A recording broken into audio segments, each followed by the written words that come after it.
মহাকুম্ভে বাকি আর মাত্র একটি রাজকীয় পূর্ণ স্নান। মহাশিবরাত্রির পূর্ণ স্নান দিয়েই শেষ হবে এবারের মহাকুম্ভ। আর এই শেষ রাজকীয় স্নানে রয়েছে বিরল যোগ। এর বিশেষ মাহাত্ম্য শুনলে চমকে যাবেন আপনি। মহাশিবরাত্রি স্নানের বিশেষত্ব কি জেনে নিন। 144 বছর পর প্রয়াগরাজে মহাকুম্ভ, তাই 1.5 মাস ধরে চলছে বিশ্বের সবচেয়ে ধর্মীয় সমাবেশ। আর এবার এই সমাবেশ শেষ পর্যায়ে এসে পৌঁছেছে। আর মাত্র কয়েকটি দিন রয়েছে এই মহাকুম্ভ মেলা শেষ হতে। তো বন্ধুরা, আজকে আমরা জানবো এই মহাশিবরাত্রির রাজকীয় পূর্ণস্নানের বিশেষত্ব ও মাহাত্ম্য, জানবো বিস্তারে। বন্ধুরা, একজন সনাতনী হয়ে সনাতন ধর্মের বিষয়ে জানতে হলে চ্যানেলটি অবশ্যই সাবস্ক্রাইব করতে ভুলবে না এবং ভিডিওটি ভালো লাগলে অবশ্যই একটি লাইক করবে এবং সনাতন ধর্মের বিষয়ে জানতে অবশ্যই কমেন্ট করবে এবং ভিডিওটি বন্ধু ও গুরুজনদের মধ্যে অবশ্যই শেয়ার করবে। 13 জানুয়ারি শুরু হয়েছিল এই মহাকুম্ভ মেলা। তারপর মকর সংক্রান্তির দিন সেখানে প্রথম অমৃত স্নান করা হয়। তারপর বসন্ত পঞ্চমীর দিন তৃতীয় অমৃত স্নান হয়।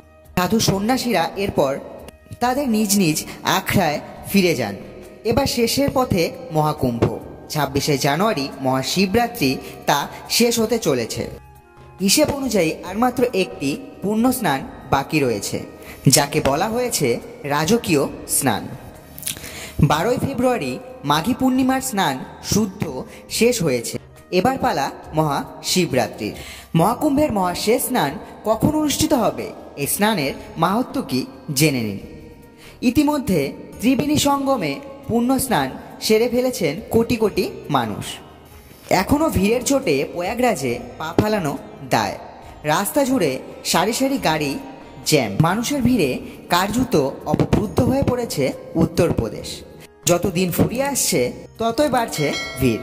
আর এবার শেষের পথে মহাকুম্ভ।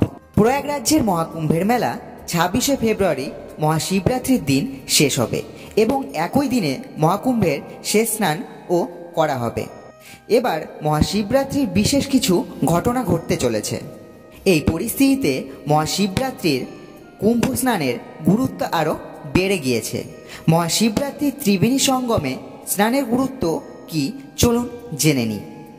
এবারে শিবরাত্রিতে তৈরি হতে চলেছে বিরল যোগ, আর সংযোগ মিলিয়ে রয়েছে মহাকুম্ভে।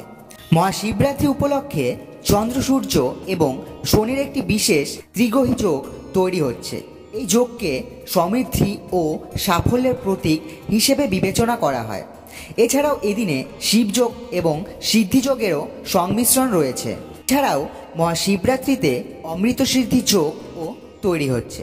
ধর্মীয় বিশ্বাস অনুসারে এই সময়ের মধ্যে করা কাজের জন্য উপোসের উপকারিতা অনেক গুণ বেশি। এ সময় ত্রিবেণী সঙ্গমে স্নান করলে একজন ব্যক্তি ভগবান শিবের কৃপায় শুভ ফল লাভ করবে। ফলে মহাশিবরাত্রি উপলক্ষে মহাকুম্ভ স্নানের বিশেষ তাৎপর্য রয়েছে। এদিনে যদি ব্রহ্ম মুহূর্তে ত্রিবেণী সঙ্গমে ডুব দিতে পারেন তাহলে বিশেষ পুণ্য লাভ করবেন। যদি তা সম্ভব না হয় তাহলে স্নানের জলে গঙ্গা জল মিশিয়ে বাড়িতেও স্নান করতে পারেন। সকাল সকাল স্নান সেরে নিন। পারলে সারাদিন শিবরাত্রির উপবাস রেখে রাতে দেবাদিদেবের পুজো করুন, পঞ্চামৃত নিবেদন করুন, নদীতে পূর্বপুরুষদের জন্য তর্পণ করতে পারেন, এতে পূর্ণ লাভ মিলবে। ঝাড়খণ্ড মিশ্রিত ক্ষীর ভোগ হিসেবে দিতে পারেন মহাদেবকে। ঘিয়ের প্রদীপ জ্বালান সন্ধ্যাবেলা। রাত জেগে 4 প্রহরের পুজো করতে পারলে অবশ্যই আপনি শুভ ফল লাভ করবেন। এদিন আপনার সামর্থ্য অনুযায়ী দান করুন। তো বন্ধুরা, আজকের ভিডিওটি এই পর্যন্তই। জয় শ্রী মহাদেব, জয় শ্রী মহাদেব, জয় মহাকুম্ভ।